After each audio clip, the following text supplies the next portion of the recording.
There will now be an opportunity for silent prayer and meditation.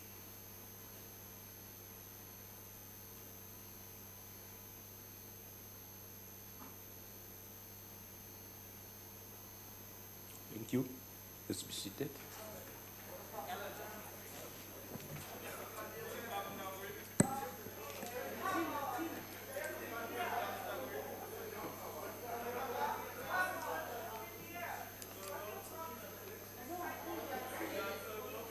Honorable members, let me take this opportunity to acknowledge the presence of the President of the Republic, who has joined our hybrid plenary through the virtual platform.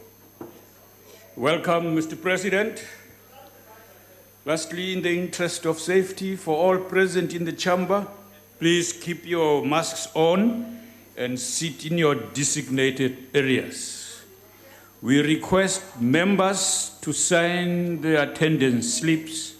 Thank you very much. The Secretary will read the first to the fourth orders together.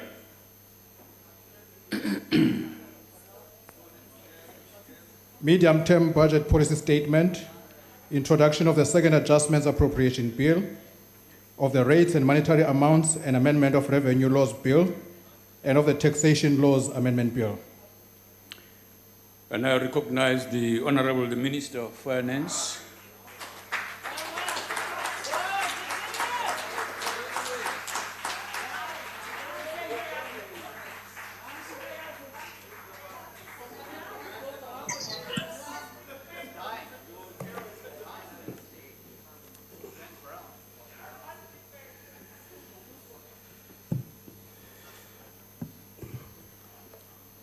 Deputy Speaker of the National Assembly,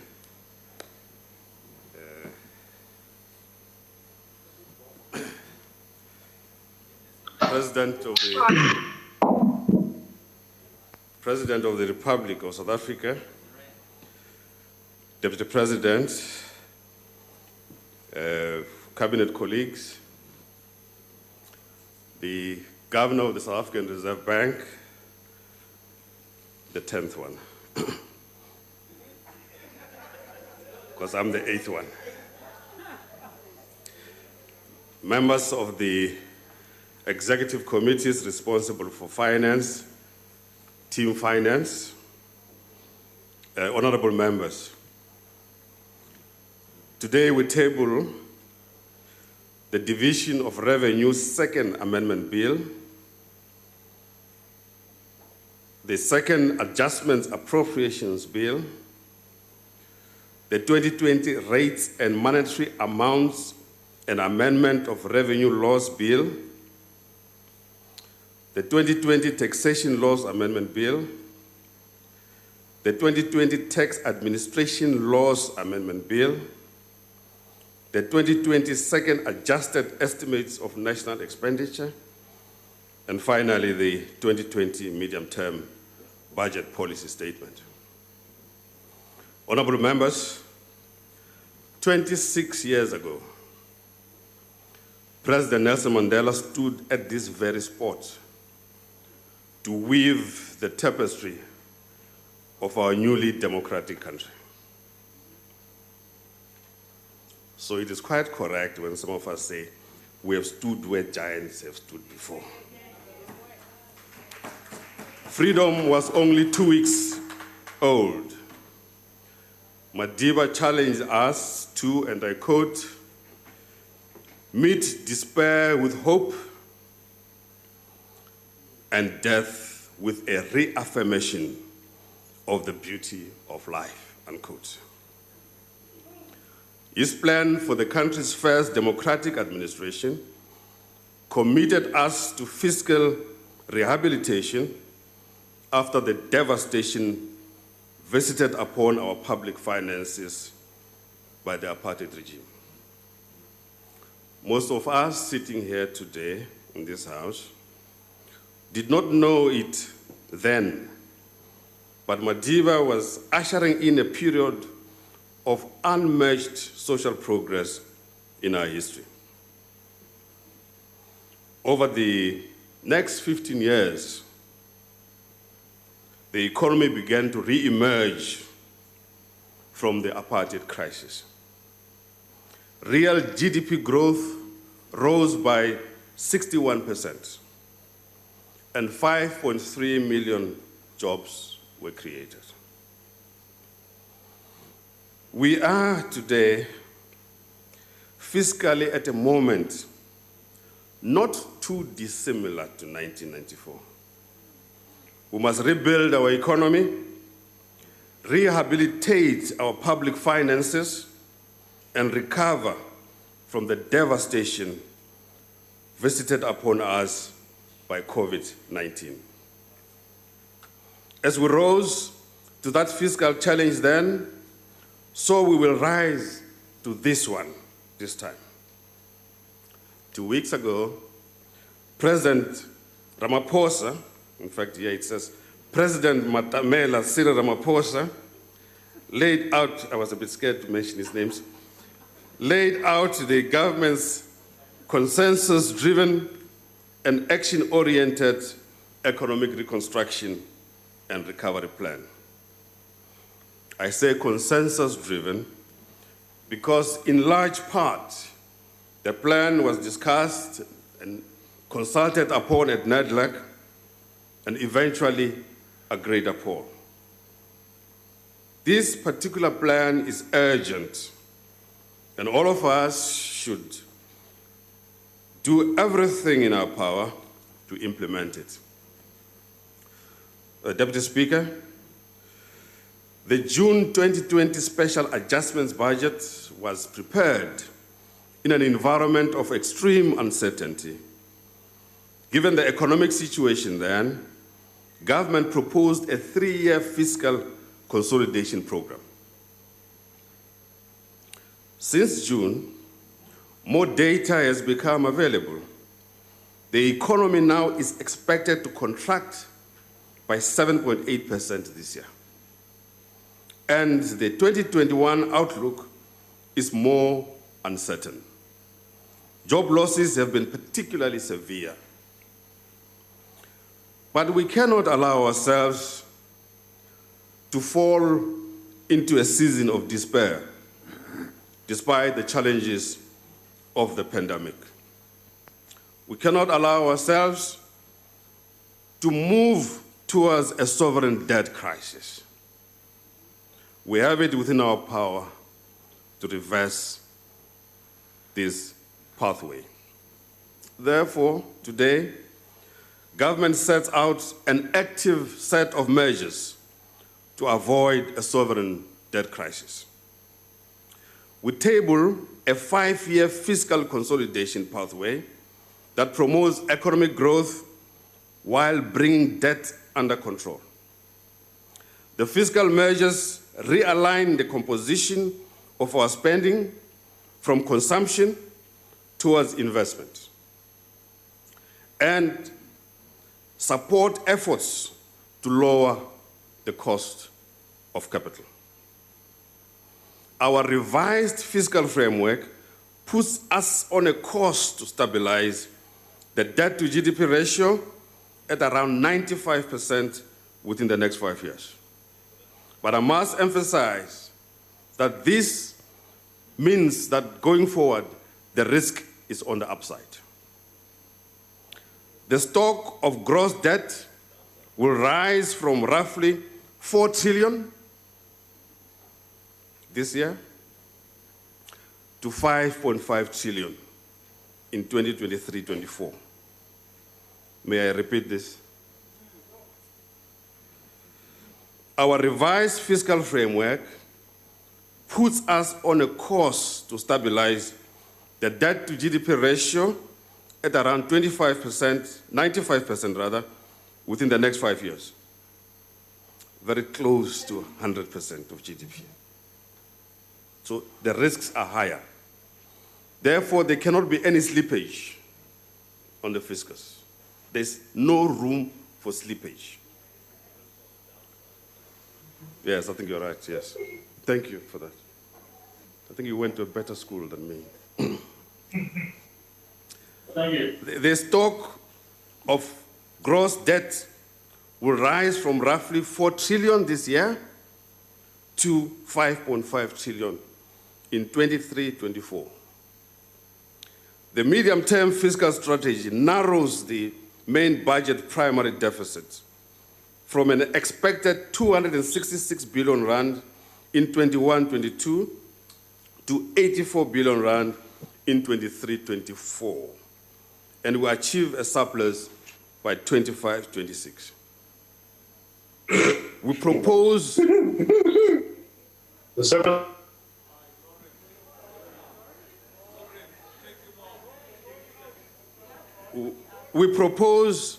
Deputy Speaker, consolidated spending of 6.2 trillion over the 2021 medium-term expenditure framework, of which 1.2 trillion goes to learning and culture. Here by culture, we don't mean just art and culture. We mean education, basic education, higher education, and so on, including arts and culture. 978 billion to social development, and 724 billion to health.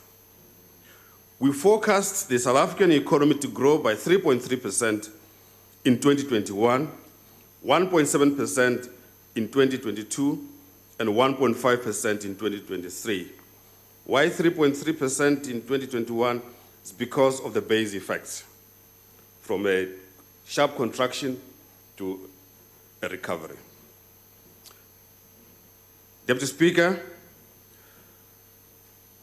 let me say that the President, by putting an economic reconstruction and recovery plan, has ensured that we accelerate the growth potential of the economy. This will secure fiscal sustainability and build this economy better than before. The point we're making here is that we need to get the economy to grow so that we can collect more tax, and therefore we can have a better fiscal sustainability situation. Turning now to the economic context.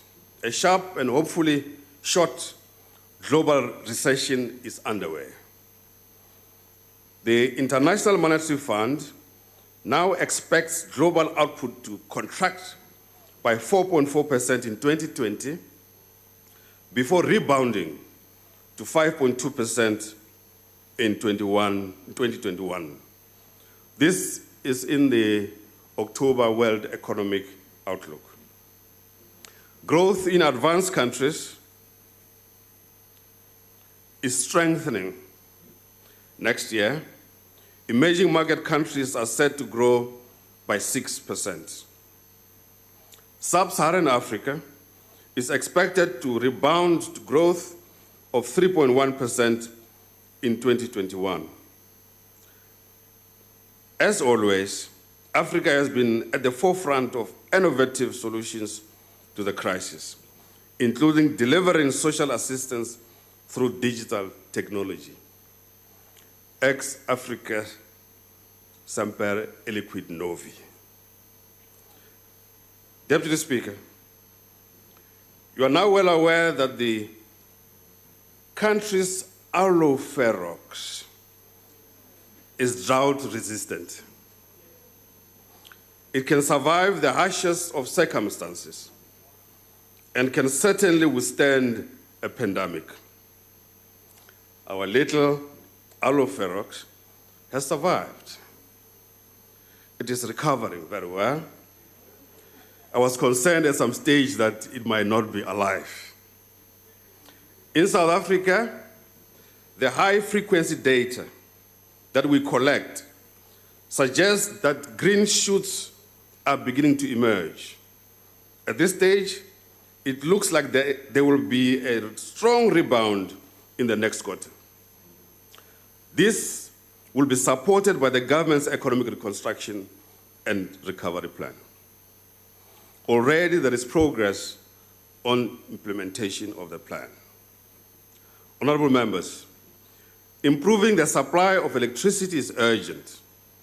In line with this plan, there is progress in allowing municipalities to buy electricity from different sources.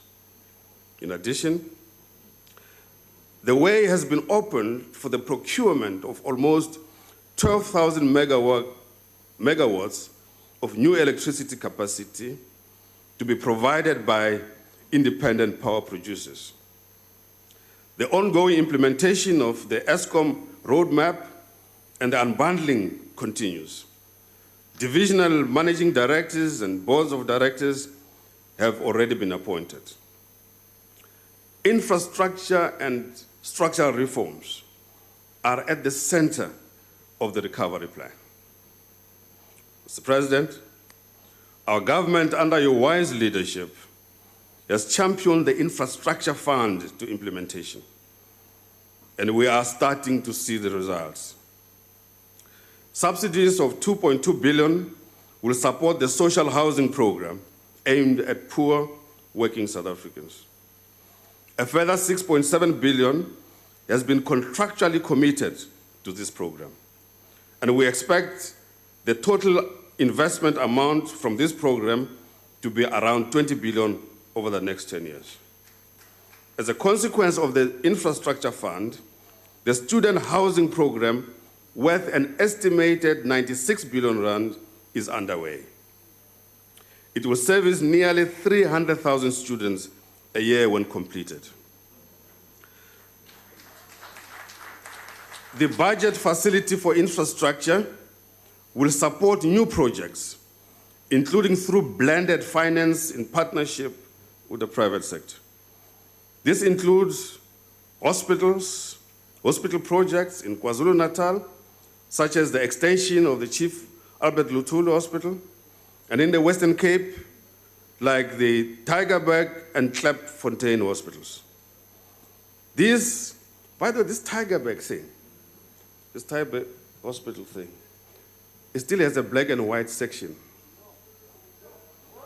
There's a section where blacks used to go, the section where whites used to go. So structurally it's still there. So the thing has to be removed. It has to be removed, and a completely new hospital constructed there. It's unbelievable. There are. I thought that was a DA government there.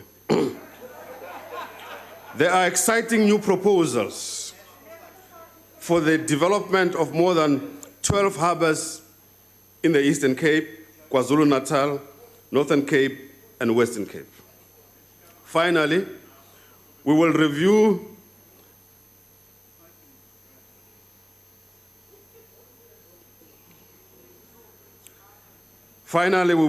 our existing public finance regulatory framework to unlock infrastructure investment by the broader government.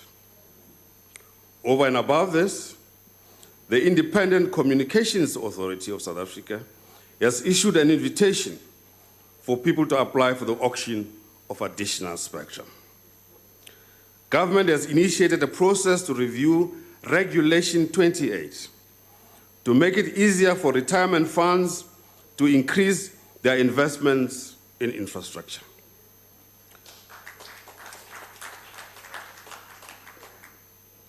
Notwithstanding this encouraging progress, there are priority structural reforms that require acceleration. As we have mentioned before, we have started Operation Vulindlela as a critical coordination tool to unlock and fast-track implementation of the structural economic reform agenda.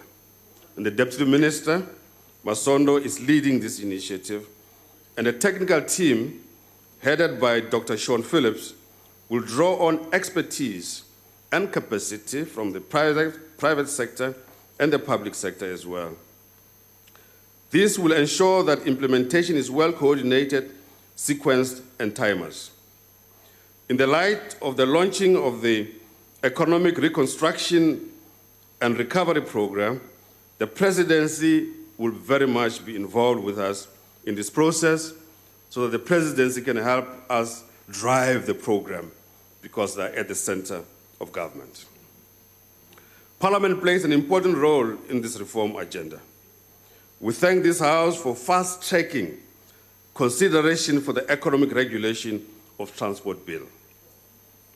Under the leadership of the Minister of Health, government is exploring greater participation in the COVAX facility, a global initiative to ensure equitable access to future vaccines. In the area of social protection, we're happy to announce a historic agreement with all NEDLEC constituencies for the annuitization of provident funds beginning in March 2021, which will enable all workers to continue to enjoy tax deductions on their contributions. We thank the Labour constituency for identifying appropriate annuity products for low-income workers. The NEDLEC constituencies also agree to accelerate the introduction of auto-enrollment for all employed workers and the establishment of a fund to cater for workers currently excluded from pension fund coverage as an urgent intervention towards a comprehensive social security system. Government will present legislation next year to allow for limited pension fund coverage. Government will present legislation next year to allow for limited pre-retirement withdrawals under certain circumstances linked to mandatory preservation requirements. Today, we announce further steps to make cross-border business easier, including inward listings, loop structures, and corporate foreign borrowings. In other words, exchange controls. Work is well advanced to modernize the cross-border flows management regime to support South Africa's growth as an investment and financial hub of the African continent. I now provide an update on the fiscal relief package. In April this year, government announced a major fiscal relief package of around 500 billion rand, or 10% of GDP, including, there's a reason why I'm doing this, to answer the question, where has the 500 billion rand gone? So one, more than 30 billion for health and other frontline services. Two, support for vulnerable households, which is now in excess of 50 billion rand. Three, more than 40 billion rand for wage protection through the Unemployment Insurance Fund. Four, around 100 billion for job creation initiatives, which will now be spread over the MTEF. Five, 200 billion rand for a credit guarantee scheme, a scheme involving the National Treasury, South African Reserve Bank, and the banking sector. Six, 20 billion rand towards municipalities to assist them with COVID-19 related activities. Seven, 70 billion rand towards emergency tax measures, which are announced. That arithmetically makes up 500 billion.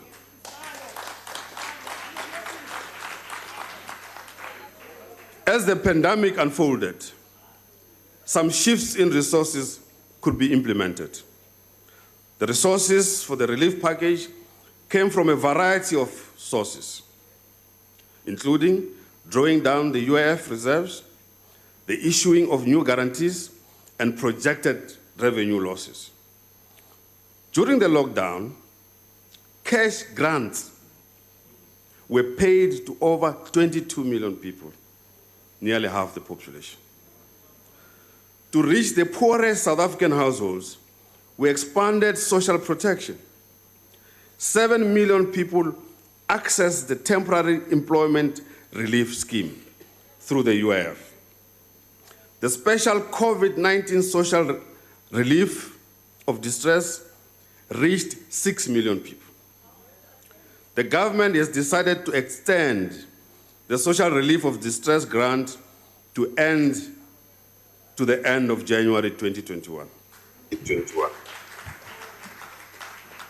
Because this grant is very effective in reaching the unemployed, we propose to redirect 6.8 billion rand from the public employment program towards this relief of distress. The temporary increases, unfortunately, for the top-up of the grants will have to come to an end, unfortunately. These adjustments appropriation also adds 1 billion rand for food relief to fight hunger. Honorable members, we are happy to announce today that we are allocating 12.6 billion in this financial year to the game-changing employment initiatives that are championed by the President. The provincial equitable share is augmented by 7 billion rand to support jobs at fee-paying public schools and government-subsidized independent schools. 600 million rand goes to employ early childhood development and social workers.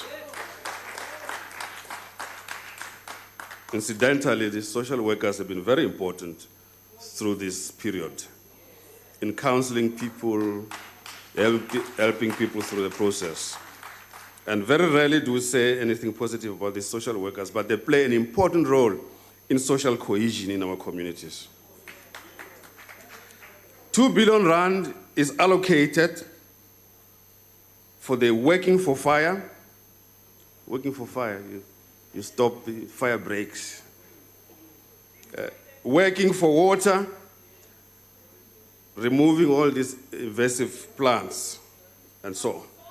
So work is being done, and money is being allocated for these processes. The rest of the allocation from the employment initiative is divided between transport, arts, sports and culture, health and agricultural sectors. The district development model will fast-track infrastructure and general socio-economic development. We should see the return of the Local Economic Development Initiative, the LED, very critical to local economic development. The revised division of revenue for 2020-21 proposes allocations of 806.7 billion to national departments, 628.3 billion to provinces, and 139.9 billion to local government. We're often criticized as to why is the allocation to local government seemingly lower than province and national. People more often forget that, in addition, local government can raise own revenue through the collection of rates and taxes and so on. So that's why it's like that. If the situation was different, the picture would be upside down, to be local, then provincial and national. But this is what we are. After extensive consultations between the Banking Association, the National Treasury and the South African Reserve Bank, work is underway to review the loan guarantee scheme to improve its take-up. I will also be working with my colleagues in the Cabinet to boost the business restart efforts. Basically, it means small business development and DTI. In summary, non-interest spending in 2020-21 is unchanged relative to the special adjustments budgets at 1.6 trillion. All additional pressures have been accommodated through adjustments elsewhere. Gross tax revenue is revised down, but this is offset by other receipts into the National Revenue Fund. For example, there have been some exchange rate benefits and so on, so that has improved the situation. Main budget revenue is now projected to be 1.6 trillion less compared to the special adjustment budget. Debt service costs are revised down by 3.4 billion, in part because of lower borrowing costs. So now I come to the revised main budget deficit. Altogether, the in-year revised main budget deficit is now expected to be 707 billion rand, a little better than during the special adjustments budget. As a ratio of GDP, it stays almost the same. The consolidated deficit is also marginally better in rand terms, but unchanged as well as a proportion of GDP at around 15.7%. Government has broadened its financing strategy to include drawing down on sterilization and foreign currency deposits.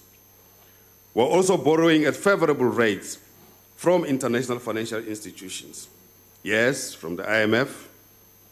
Yes, from the African Development Bank. Yes, from the BRICS Bank. So there's no underground borrowing. It's all in the open. I now turn to the medium term.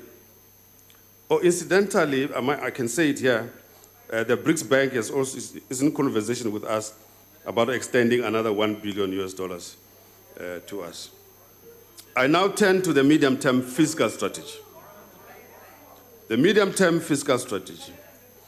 As we chart our way forward, we are reminded of the grisly sea captain in Samuel Coleridge's poem, The Rime of the Ancient Mariner, who is hit by a great tempest that throws his ship off course. And I quote, "And now the storm blast came, and he was tyrannous and strong. He struck with his overtaking wings and chased us south along," unquote. Our job is not to tremble in fear at the storm blast, neither at plagues, nor at the wide open mouth of the hippopotamus. Armed with a strong sense of direction, steadfastness, resolution, and determination, we face these perils head-on. Our compass points towards fiscal sustainability, and we must all face the same way. In June, we published the medium-term spending plans and long-term debt projections to spark robust debate on our fiscal path. Here in this House, within the government, with community activists, with civil society, with the trade union movement, and with our provincial and municipal colleagues, with small and big business, in opinions expressed by the media platforms. We are grateful for the constructive criticism. We normally listen to all conversations. We hear the productive ones. We don't hear the unproductive ones. We listen to all. We hear the productive ones. We don't hear the unproductive ones. South Africans love a debate, as we all know. I'm sure you like this, even about garlic. This is a glorious, loud, and very active democracy that we so hard fought for.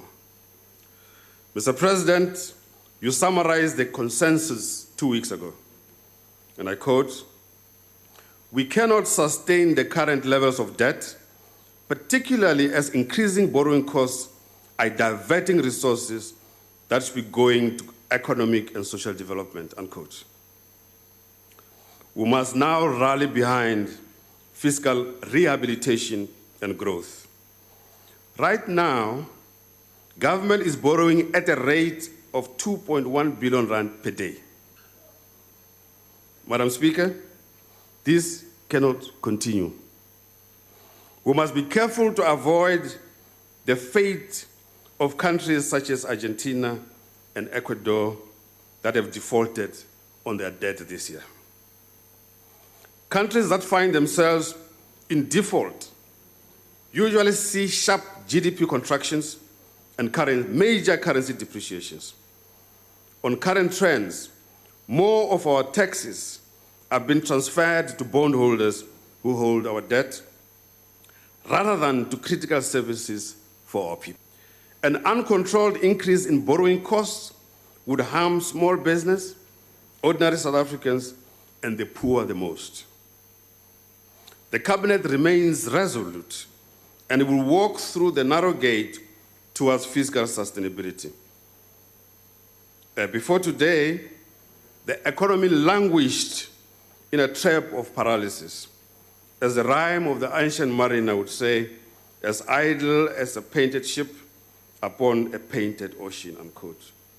Today we break free from some of the risks that we have been facing. We face this question all the time. Why don't we spend our way out of the present crisis? What's wrong with you people in the National Treasury? Why don't you spend your way out of this crisis? Well, certainly in 2009, when we had debt of 31.5% of GDP, and the real yield on government debt was about 3%.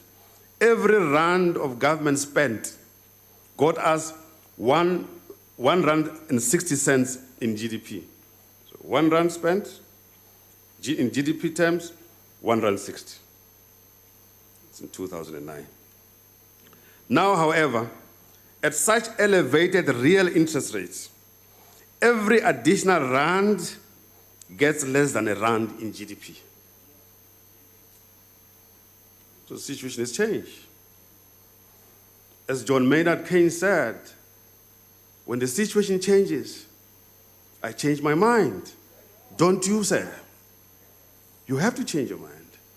Otherwise, you suffer from what we call an oogklappie approach. Irrespective of the situation, you just keep moving. Even when there's a flood in front of you, just keep going into the water. So it means we're actually far more poorer than we thought we were. And it is easy to see why. As we borrow more, we pay even more in debt servicing costs. We have also not been spending sufficiently on infrastructure, which is important in long-term economic growth. We act here to instill confidence amongst discouraged work seekers. Deputy Speaker, we stand here before you to instill confidence amongst discouraged work seekers, businesses which have been bruised by the lockdown and facing uncertainty, farmers and farm workers who produce the food for the country, and our international partners who know that South Africa is a great place to invest. Amongst other things, we will, one, make it easy to do business.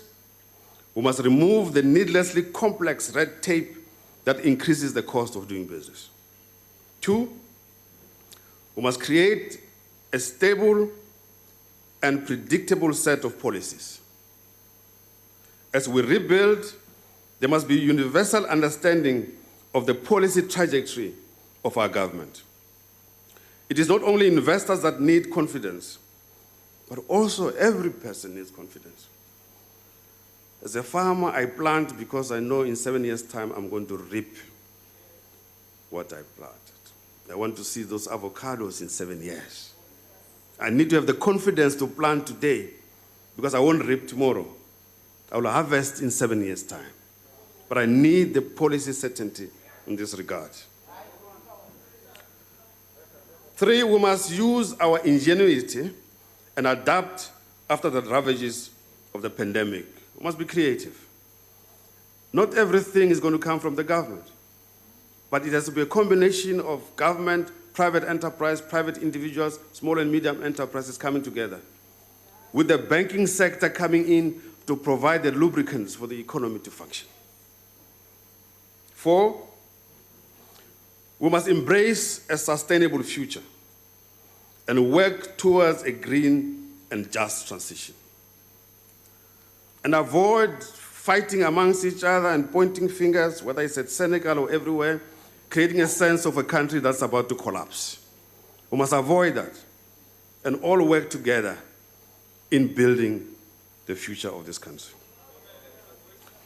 The future of work is going to be different in the post-lockdown period. We're seeing it already.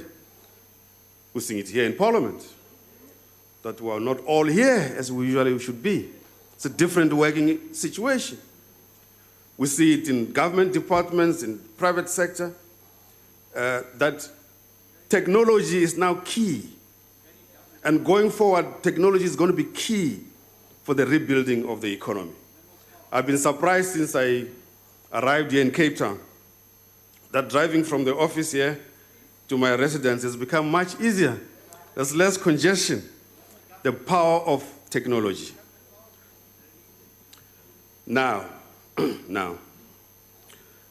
as we go forward together, as I indicated above, as part of our post-pandemic rehabilitation, I actually prefer to call it post-lockdown rehabilitation, we need to come together to forge a new consensus on the public sector employee compensation. We need a strategic conversation, one which takes into account the needs of the country as a whole.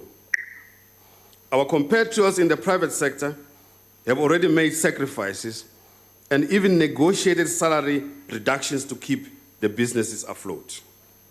Over the past 5 years, public sector employee compensation grew by 7.2% a year on average, well above inflation.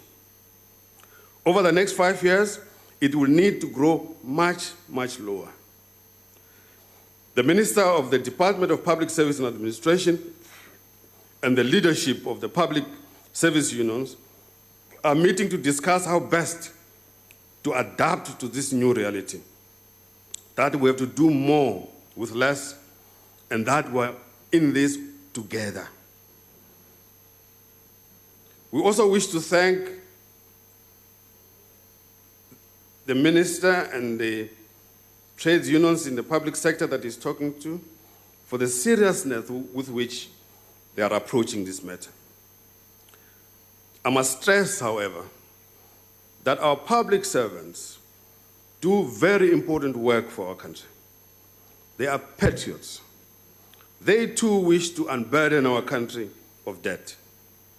They want to bequeath assets and not liabilities to the next generation. Still, we cannot expect our civil service to carry the burden of nation building alone. Consideration, therefore, should be given to the proposal for an across-the-board compensation pay reductions to management-level positions across national, provincial, and municipal governments, state-owned enterprises, and all other senior public representatives. Consideration should be given to the proposal for the across-the-board compensation pay reductions to management-level positions across national, provincial, and municipal governments, state-owned enterprises, as well as all other senior public representatives.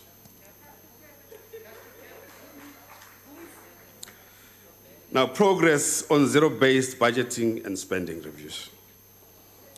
Zero-based budgeting will be piloted at the Department of Public Enterprises, but also at the National Treasury next year. This will be a fully integrated process going into the budget system for the 23 budget. In practice, It will remain program by program, budget by budget, project by project analysis. We must discard those things that we no longer need to do and scale up those that are essential for progress. Can't continue doing the same thing all over again. It's too expensive. It doesn't produce any result. You know, it's like a crab that thinks it's going forward, but it's going sideways. Not helpful. Now I come to state-owned enterprises. Deputy Speaker, honorable members, Mr. President, 3 billion rand was allocated to the Land Bank in June. The bank will require an additional 7 billion rand over the medium term to support its restructuring and refocus.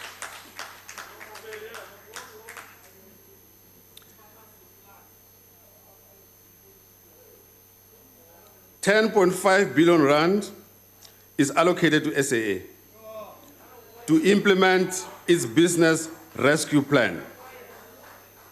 Well, let me repeat. 10.5 billion rand is allocated to SAA to implement its business rescue plan.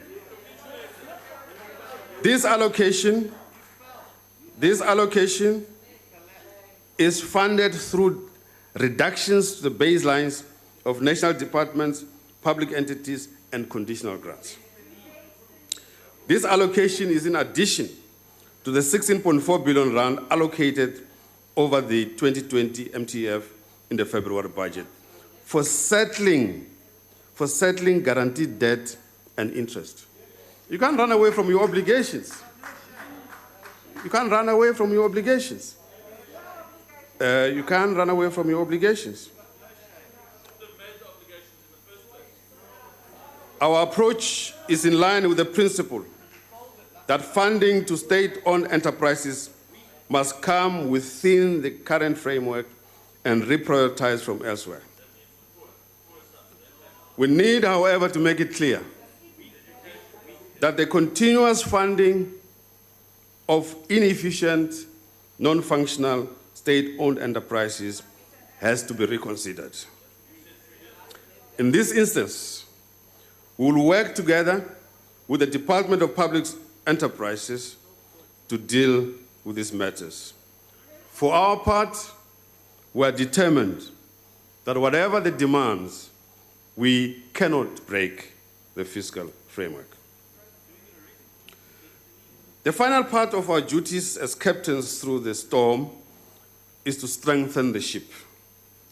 The COVID-19 pandemic has given rise to shameful and exploitative acts of corruption.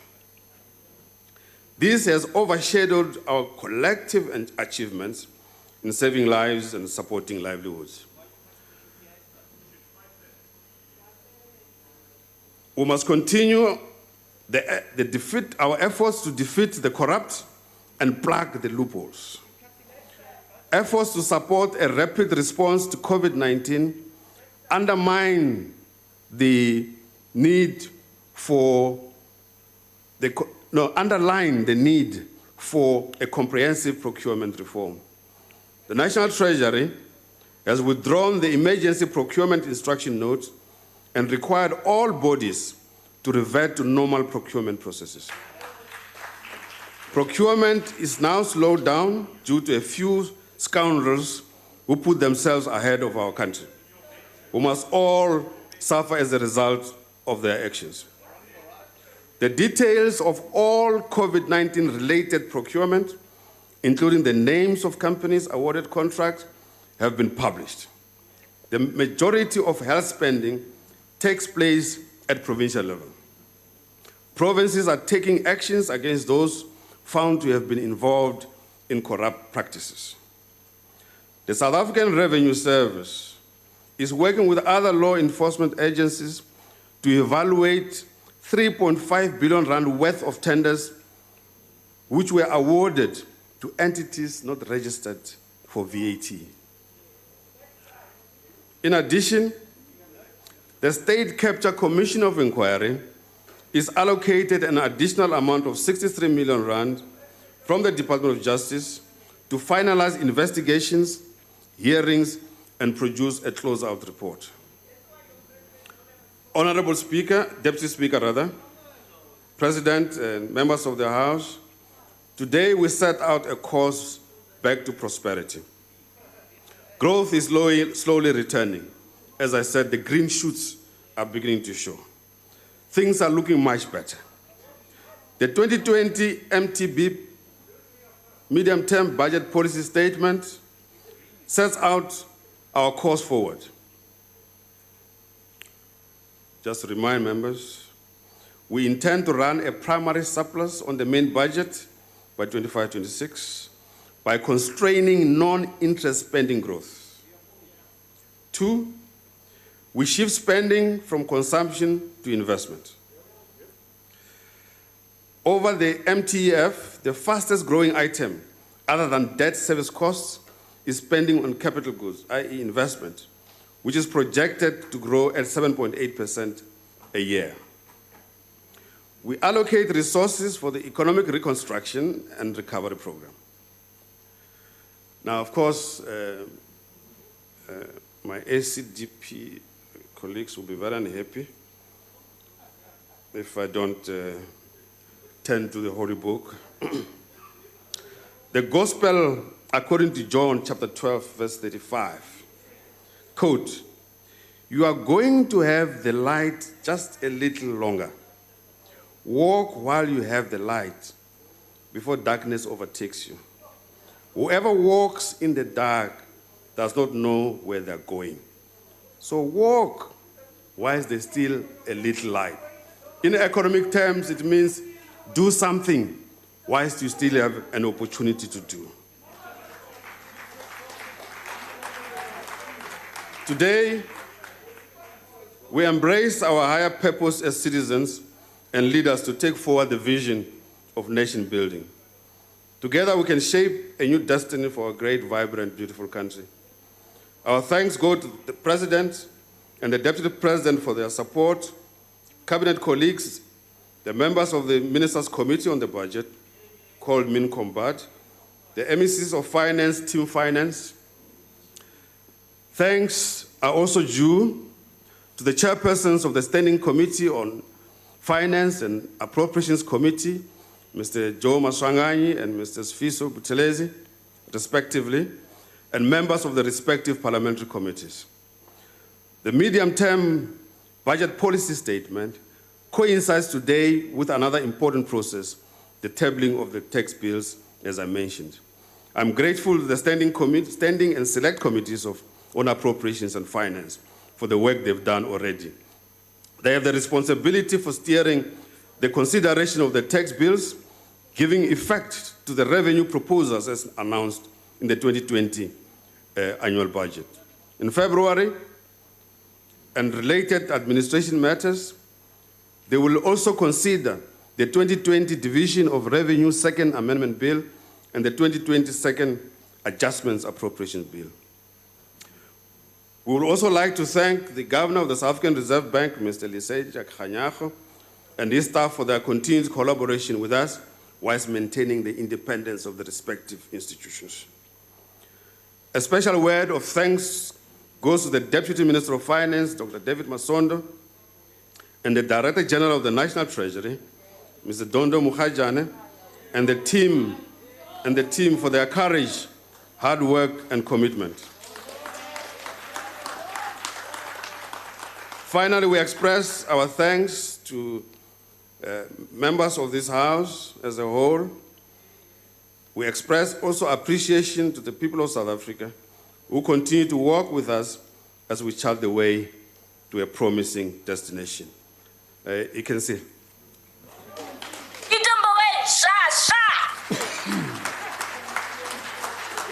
Thank you, Honorable Minister. The papers tabled by the minister will be referred to the relevant committees. That concludes the business for the day. The House is adjourned.